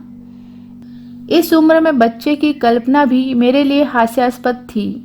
संयत स्वर में मैंने कहा, घर में जो 2 बच्चे पहले से हैं उन्हें तो मैनेज करना मुश्किल हो रहा है। नई मुसीबत मोल लेकर क्या करूंगी? कोई मुसीबत नहीं होगी भाभी, अपने आप दोनों रास्ते पर आ जाएंगे। घर में थोड़ी रौनक हो जाएगी तो इस तरह भागते नहीं फिरेंगे। और क्या, भाई साहब तो जब देखो अपने मरीजों से ही घिरे रहते हैं। दीदी, आप भी कुछ कहती नहीं हैं। भाभी क्या कहेगी? काम जो इतना फैला रखा है, समेटने में देर तो लगेगी। उस वक्त तो समय काटना एक समस्या थी। अकेला घर काटने को दौड़ता था, इसीलिए बेचारा अपने को उलझाए रखता था। मैं दोनों की बातचीत तटस्थ भाव से सुन रही थी। एकाएक पूछ बैठी, आप इन लोगों को कब से जानते हैं डॉक्टर? कब से मतलब? हम लोग तो साथ में पढ़े हैं। तब तो आपने पारुल की मम्मी को भी देखा होगा। हाँ, मैंने तो देखा है, पर शायद संध्या ने नहीं देखा। क्यों डार्लिंग? हाँ, हम लोगों की शादी में वह नहीं थी। मैं जब पहली बार माताजी से आशीर्वाद लेने आई थी तो निक्की को देखा था। आया की गोद में चढ़कर घूम रही थी। तब बिन माँ की उस नन्ही सी बच्ची को देखकर बहुत दुख हुआ था। लेकिन वह आया भी गजब की थी भाभी। यह समझ लीजिए कि माँ से भी बढ़कर थी। इतनी अच्छी आया थी तो उसको निकाल क्यों दिया? यह आपसे किसने कह दिया? निकाला नहीं था भाभी, उसे टीबी हो गई थी। यहाँ घर में कैसे रखती? इलाज के लिए उसे हॉस्पिटलाइज तो करना ही पड़ा। कुमार ने खुद सारा इंतजाम किया था। वह जब तक ठीक नहीं हो गई, कुमार बराबर उसके इलाज के लिए पैसे भेजता रहा। उसके घर का पता जानते हैं? कुमार को मालूम होगा। नहीं, मैं उनसे नहीं पूछना चाहती। आप ही किसी तरह पता लगा सकें तो लगाइए। पता तो खैर टीबी अस्पताल में भी मिल जाएगा, पर बात क्या है? मैं उसे वापस बुलाना चाहती हूँ। पर क्यों? अब तो वो बहुत बूढ़ी हो गई होगी। निक्की को भी अब आया की जरूरत नहीं है। 8-10 साल में कोई इतना बुढ़ाता नहीं डॉक्टर। और निक्की को अब भी उसकी जरूरत है। उसके अवचेतन में अब भी वह बसी हुई है। उसे खोने का दुख अब भी उसके मन में ताजा है। मैं चाहती हूँ वह फिर से यहाँ आकर रहे और पारुल का बचपन लौटा दे। कुमार कुमार राजी होगा? वो मेरा जिम्मा रहा। पहले आप पता तो लगाइए। Treat it as an urgent case, top priority. समझ रहे हैं ना? बिल्कुल समझ रहा हूँ भाभी। उसके बाद लगातार 3-4 दिन तक मैं डॉक्टर प्रसाद के फ़ोन की प्रतीक्षा करती रही। चौथे दिन वे खुद ही आ गए। वह जानबूझकर ऐसे समय पर आए थे जब उनके मित्र घर पर नहीं थे। मैं मन ही मन उनकी समझदारी की दाद दे रही थी। भाभी, मैंने आपका काम तो कर दिया है, मतलब गंगाबाई का पता तो लगा लिया है, बट आई एम अफ्रेड आप उसे घर नहीं ला सकेंगी। क्या मतलब? मैं उसका पता लेने टीबी अस्पताल गया था। वहाँ पता चला कि 6 महीने पहले ही उसे फिर से भर्ती किया गया है। और यह भी पता चला कि इस बार बीमारी बहुत अगले दौर में पहुँच गई है। क्या टीबी में भी रिलैप्स होता है डॉक्टर? यह तो राज रोग है भाभी। इसे चाहिए अच्छी ग़िज़ा, अच्छी देखभाल। गरीबों के घर पर यह सब कहाँ से मैसर होता है? फिर अपना कोई होता तो देखभाल करता। वह तो भाई के घर पड़ी हुई थी। वहाँ तो अपने ही खाने के लाले होंगे। गंगाबाई बेचारी तो इन असुविधाओं की आदी भी नहीं है। शुरू से ही बंगलों में रही है, अच्छा खाया है, अच्छा पहना है। भाभी के पीहर में उसके ठाड़ थे। यहाँ भी उसका दबदबा था। दूसरे माहौल में तो वह जी ही नहीं सकती थी। तो क्या वह उनके पीहर से आई थी? हाँ, निक्की की देखभाल के लिए उसे बुलवा लिया था। उन दिनों भाभी बीमार चल रही थी। उनकी मृत्यु के बाद उनके वापस जाने का प्रश्न ही नहीं उठता था। भाभी, एक बात कहूँ? कहिए, मैंने निराश स्वर में कहा। निक्की और उसके दिद्दा को लेकर मैंने पिछले दिनों कितने कल्पना चित्र बनाए थे। अब सब के सब मुझे मुंह चिढ़ा रहे थे। भाभी, मुझे लगता है कि वह बुढ़िया ज़्यादा दिन नहीं खींचेगी। Her days are numbered. अगर निक्की को एक बार उससे मिलवा लाते तो उसका जी खुश हो जाएगा। आप इत्मीनान रखिए, मैं ही ले जाऊंगा उसे। डॉक्टर प्रसाद के साथ पारुल को भेजना कोई मुश्किल नहीं था। उनसे तो पारुल की दोस्ती थी। वादे के मुताबिक वे दूसरे ही दिन आकर उसे ले गए। उनके जाने के बाद मैं अपने दिवा सपनों में खो गई। पारुल आज कितनी खुश होगी। उसे लगेगा जैसे उसका बचपन लौट आया है। और जब उसे पता लगेगा कि उसकी बिछड़ी हुई ममता से पुनः मिलवाने के लिए मैंने ही पहल की, तो वह कृतज्ञता से भर उठेगी। मन का सारा कलमश धुल जाएगा। प्रसाद अंकल उसे यह भी तो बताएंगे कि दिद्दा के इलाज का सारा खर्च पापा उठा रहे हैं, तो वह फिर पापा को भी माफ़ कर देगी।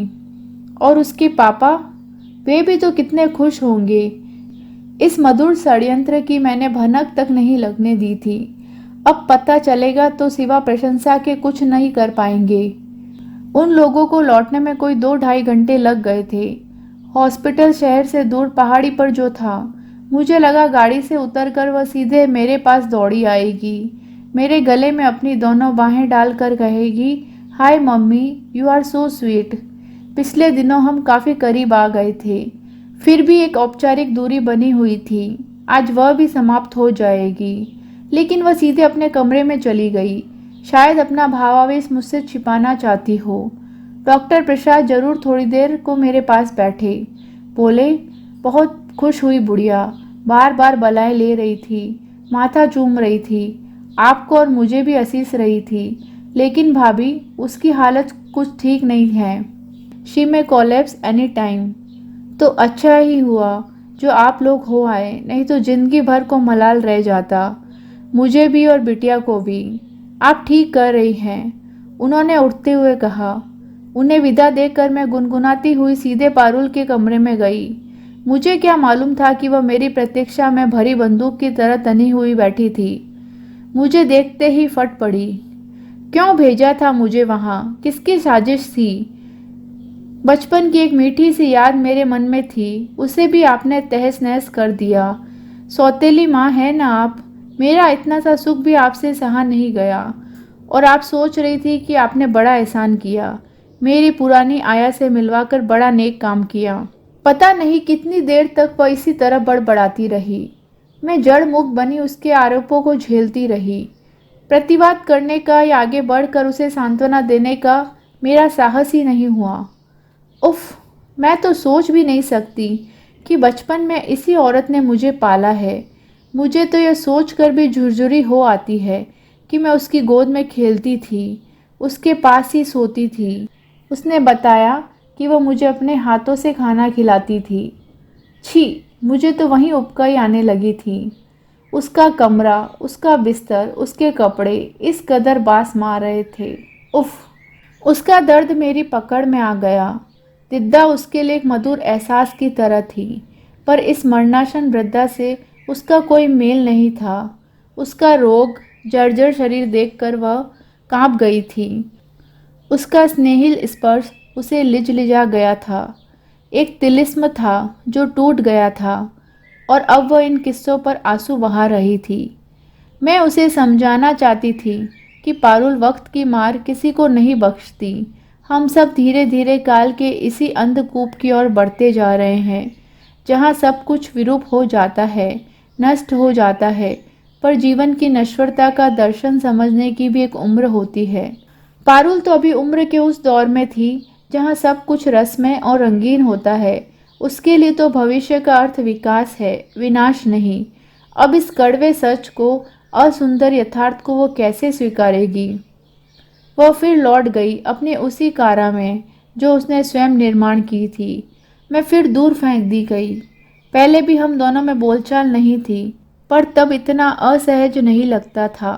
पर एक बार करीब आने के बाद फिर उसी स्थिति में लौट जाना बहुत क्लेशकारक लगता था। उसके पापा अक्षर छेड़ देते। क्यों युद्ध विराम समाप्त हो गया, संधि वार्ता विफल हो गई, तो मैं गुस्से में यह भी नहीं कह पाती कि आप ही की नज़र लग गई। बस शर्म से सिर झुका लेती। जीवन फिर पुराने ढर्रे पर चल पड़ा था, एक रस और निरानंद। घर फिर द्वीपों में बट गया था। इस बीच कई पर्व और त्योहार आए, पर कोई उल्लसित न कर सका। उल्टे वे हमें और अवसाद से भर गए। 30 सितंबर को पारुल का जन्मदिन था। मैं मन ही मन कब से उसकी प्रतीक्षा कर रही थी। अच्छा खासा हंगामा करने का प्लान था। सारी तैयारी भी कर रखी थी। पारुल ने बातों ही बातों में बताया था कि अरसे से उसका जन्मदिन घर पर नहीं मना है। इतने दिन तक तो वो हॉस्टल में थी। पिछले साल पापा को याद ही नहीं रहा। मैंने तय कर लिया था कि इस बार इतने सालों की कसर निकाल दूंगी, पर मेरा सोचा कुछ नहीं हुआ। पारुल ने साफ इनकार कर दिया। मैंने उसके लिए प्यारी सी ड्रेस खरीदी थी जो उसने नहीं पहनी। उसके लिए 3 रंगों वाला नाव के आकार का केक बनवाया था जो उसने नहीं काटा। उसकी सहेलियों के लिए कलात्मक निमंत्रण बनाए थे जो उसने नहीं भेजे। मेरी सारी मेहनत व्यर्थ हो गई। दशहरे पर हम लोगों ने जबलपुर जाने का कार्यक्रम बनाया, उसने मना कर दिया। दीपावली पर हमने पूरे घर का रंग रोगन करवाया, पर उसने अपना कमरा खाली नहीं किया। मैंने रंगोली से पूरा आंगन पूर दिया, पर उसने झांक कर भी नहीं देखा। घर में मैंने मिठाइयों के ढेर लगा दिए, पर उसने प्रशंसा का एक शब्द भी नहीं कहा। भैया दूज पर मैंने खास तौर से डॉक्टर प्रसाद के परिवार को आमंत्रित किया, पर उसने बच्चों का टीका नहीं किया। पहले की भांति अब वो मुझ पर फुंफकारती तो नहीं थी, पर अपनी उपेक्षा से मेरे हर प्रयास को विफल कर देती थी। मेरी 4-5 महीने की लंबी छुट्टी समाप्त होने को थी। और मेरा मन फिर से ज्वाइन कर लेने को हो रहा था। इस ऊब से बचने का कोई और उपाय भी तो नहीं था। मैं ईश्वर को धन्यवाद दे रही थी कि उसने मुझे समय पर सद्बुद्धि दी, नहीं तो मैं एकदम इस्तीफा देकर ही आ रही थी।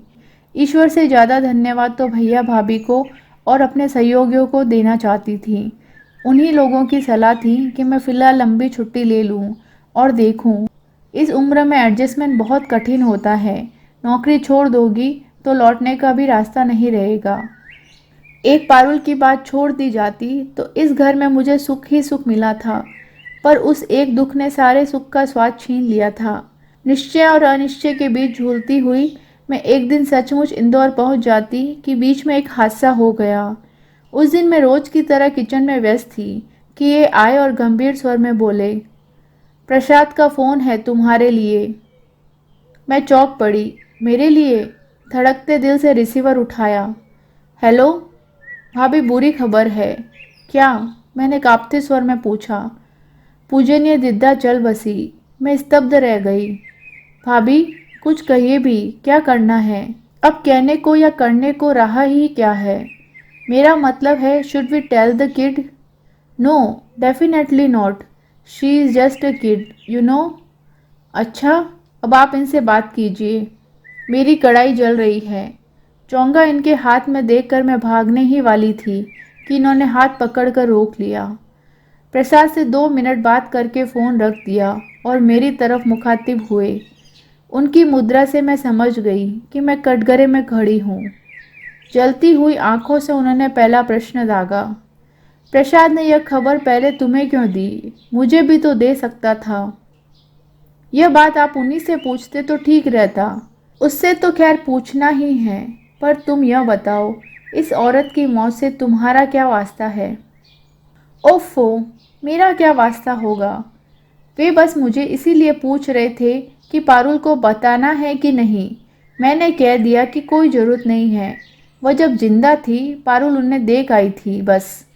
मैं रात में तो उस बच्ची को नहीं भेज सकती ना।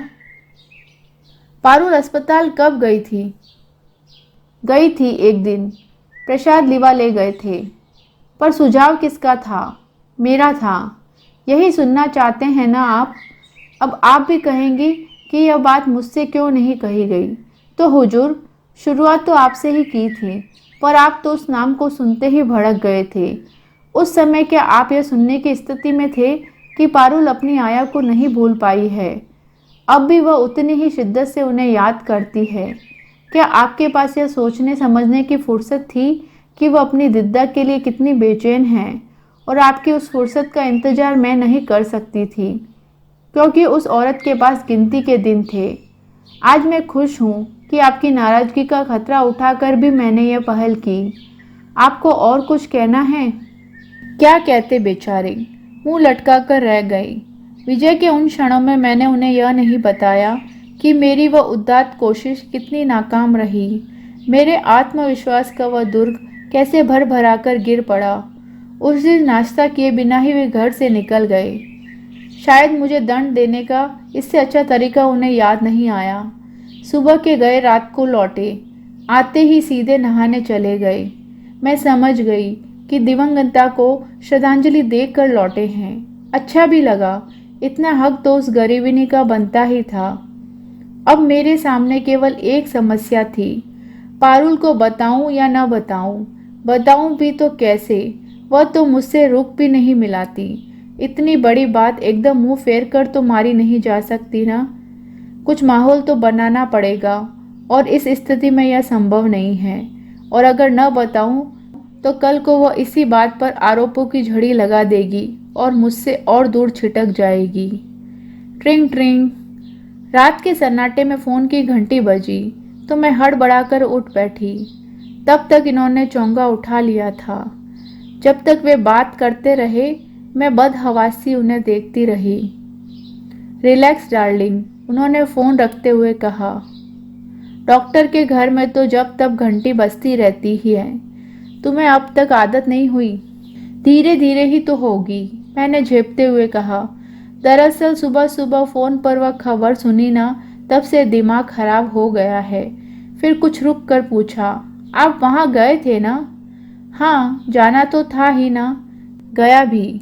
और कफन दफन का, मेरा मतलब है कि अंतिम संस्कार का सारा इंतजाम किया। क्यों, उनके परिवार वाले नहीं आए थे? आए थे, पर सब के सब हाथ हिलाते हुए चले आए थे। बॉडी कोई गांव ले जाना नहीं चाहता था, फिर यही सब करना पड़ा। चलिए, अच्छा ही हुआ। इसी घर से दाना पानी बंधा था उसका, आखिर तक निभ गया, यही खुशी है। और फिर कुछ क्षण रुक कर बड़े साहस के साथ मैंने कहा, सुनिए, मुझे उनके बारे में कुछ बताएंगे? इस बार उन्होंने आंखें नहीं तरेरी और ना ही गुर्राए, बल्कि शांत स्वर में बोले, क्या जानना चाहती हो? यही कि वे कौन थी, कहाँ से आई थी, इस घर में उनका वजूद क्या था। ऐसा कोई लंबा चौड़ा इतिहास नहीं है। रमा के भतीजों की आया थी, रमा की बीमारी में यहाँ आई थी। खासियत बस यही थी कि जब तक मेरे ससुर जीवित रहे, उसकी तनख्वाह उस घर से आती रही। ऐसा क्यों? इसीलिए कि उस समय फुल टाइम आया रखने की मेरी हैसियत नहीं थी। हम लोग यानी मैं और अम्मा उसके लिए उत्सुक नहीं थे, किसी तरह एडजस्ट ही कर रहे थे। पर रमा असुविधाओं में जीने की आदी नहीं थी, इसीलिए उसके पिताजी को दया आ गई। पर उनकी यह दया, यह मेहरबानी हमें बहुत महंगी पड़ी।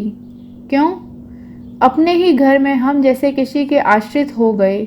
उसकी उपस्थिति हमें एक हीन बोध से भर देती थी। वह भी हमें हिकारत से देखती थी। मेरा तो फिर भी थोड़ा लिहाज करती थी, पर अम्मा को उसने कभी मालकिन का दर्जा नहीं दिया। बेचारी अम्मा, वे तो नौकरानी की नौकरानी बन गई थी। वे दिद्दा के लिए चाय बनाती, नाश्ता देती, रोटियां सेकती। दिद्दा नाक भों सिकोड़ कर खाती और अपने सांप को कोसती कि बेबी को उन्होंने किस कुएं में पटक दिया। क्या वे लोग बहुत अमीर हैं? अमीर थे। रमा के डैडी की शेयरिंग प्रैक्टिस थी। बहुत कुशल सर्जन थे वे। अपनी उंगलियों के कमाल से उन्होंने वैभव का साम्राज्य खड़ा कर दिया था, लेकिन उस साम्राज्य का योग्य उत्तराधिकारी उन्हें नहीं मिला। बेटा उनका डॉक्टर नहीं बन सका। शायद इसीलिए उन्होंने रमा के लिए मेरा चुनाव किया था। सोचा होगा, यह गरीब घर का है, बिना बाप का लड़का आसानी से काबू में आ जाएगा।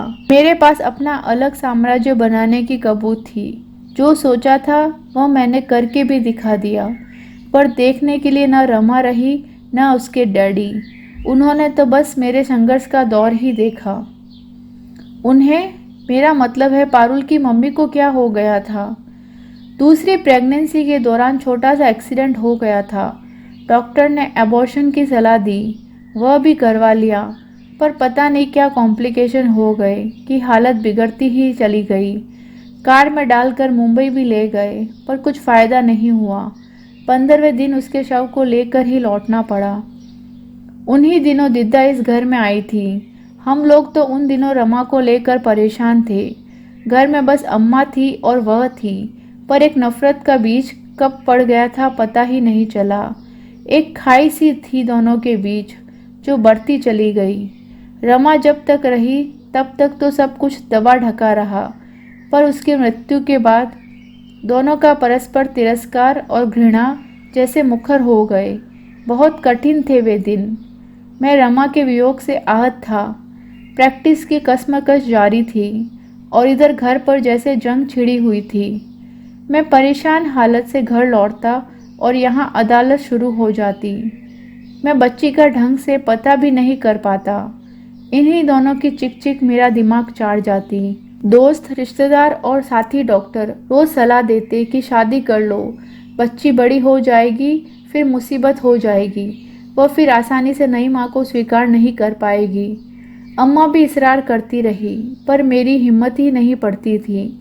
घर में एक तीसरा मोर्चा खोलने की मेरी ताकत नहीं थी।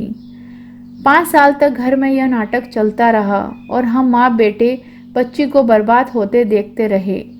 अत्यधिक लाड़ प्यार ने उसे जिद्दी और बिगड़ैल बना दिया था। उसमें गलत संस्कार पड़ रहे थे। वह दादी को तो किसी गिनती में ही नहीं लाती थी, बस थोड़ा बहुत मुझसे डरती थी। उसे डराना मुझे अच्छा नहीं लगता था, पर सोचता था किसी का तो खौफ हो, नहीं तो लड़की हाथ से निकल जाएगी। पर धीरे धीरे सब कुछ मेरी सहन शक्ति से बाहर होता चला गया। मैं समझ गया कि इस घर में इन दोनों औरतों के साथ रहना बहुत मुश्किल है। किसी एक को तो जाना ही पड़ेगा, और जाहिर था कि मैं अपनी माँ को तो कहीं भेज नहीं सकता था। इसलिए दिद्दा को निकाल बाहर किया।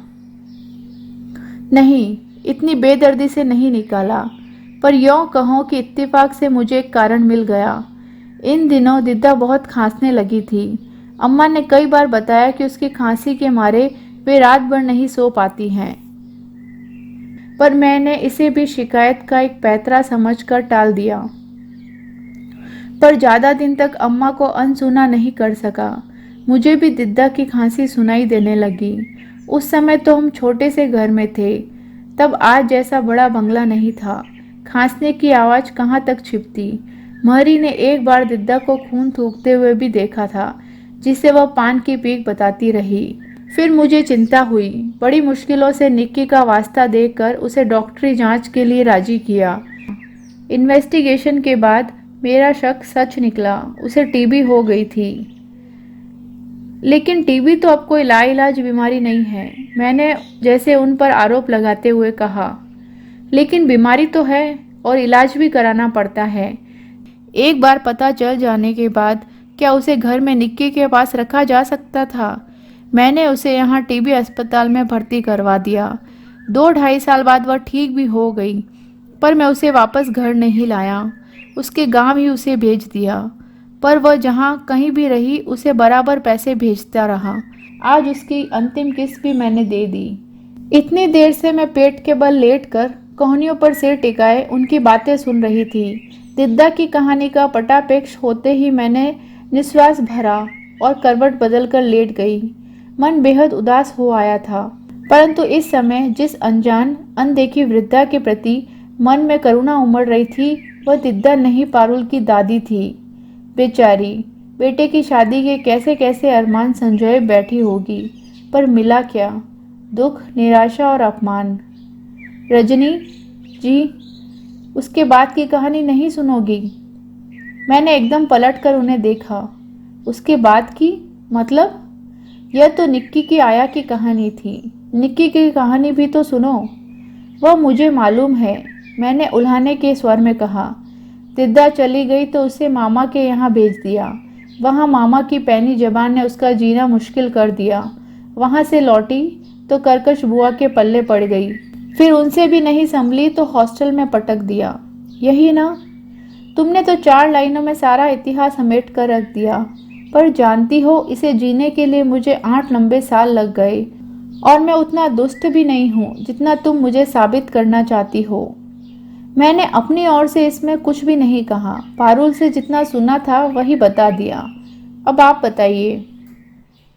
यह हुई ना बात। जज को चाहिए कि पहले दोनों पक्ष को सुन लें, फिर फैसला करें। प्रोसीड, मैंने नाटकीय अंदाज में कहा। योर ऑनर, यह सच है कि दिद्दा की बीमारी के बाद मैंने निक्की को मामा के यहाँ भेज दिया। उस घर में उसका हमेशा स्वागत ही हुआ। रमा की मृत्यु के बाद उन्होंने बार बार कहलाया था, पर बच्ची के बिछोह की कल्पना से ही मैं घबरा जाता था, इसीलिए भेज नहीं सका। अब मजबूरी में भेजने की नौबत आई। उस समय मेरे ससुर जी गुजर चुके थे। दुर्भाग्य से मेरी सास भी खाट में लग गई थी। घर में आमदनी तो शून्य हो गई थी, और निक्की के मामा बिजनेस के नए नए प्रयोगों में बाप की कमाई फूंक रहे थे। निक्की की मामी यूँ तो बड़ी अच्छी थी बेचारी, पर परिस्थितियों ने उन्हें परेशान कर दिया था। छोटे छोटे 3 बच्चे, घर में अपंग और बीमार सास, दिमाग खराब करने के लिए यही बहुत था। उसमें पहुंच गई वह जिद्दी और बिगड़ैल लड़की। साल भर घर में जैसे कोहराम मचा रहा। हार कर बेचारे उसे वापस छोड़ गए। भाभी आंख में आंसू भर कर कहती रही, लाला, लड़कों का साथ है मेरा, पराई लड़की की जिम्मेदारी लेने से जी घबराता है। लड़की उस दिन से सचमुच ही पराई हो गई। निक्की ने फिर कभी इधर का रुख नहीं किया। अम्मा जैसे तैसे घर संभाल रही थी, पर निक्की उनके बस की नहीं थी। इसीलिए मैंने दीदी से चिरौरी की और वे तुरंत चली आई। साथ में जीजाजी भी थे। वे उसी साल रिटायर हुए थे, पर आशिकी का आलम यह था कि वे बीवी के बगैर एक दिन भी नहीं रह पाते थे। दीदी भी उनकी रंगीन मिजाजी से वाकिफ थी, इसीलिए बहू बेटियों के बीच उन्हें अकेले छोड़ने का खतरा उन्होंने नहीं लिया। दीदी बहुत उत्साह में भर कर यहाँ आई थी। वे बहुओं को जता देना चाहती थी कि दुनिया में उनकी कद्र करने वाले, उन्हें चाहने वाले भी हैं।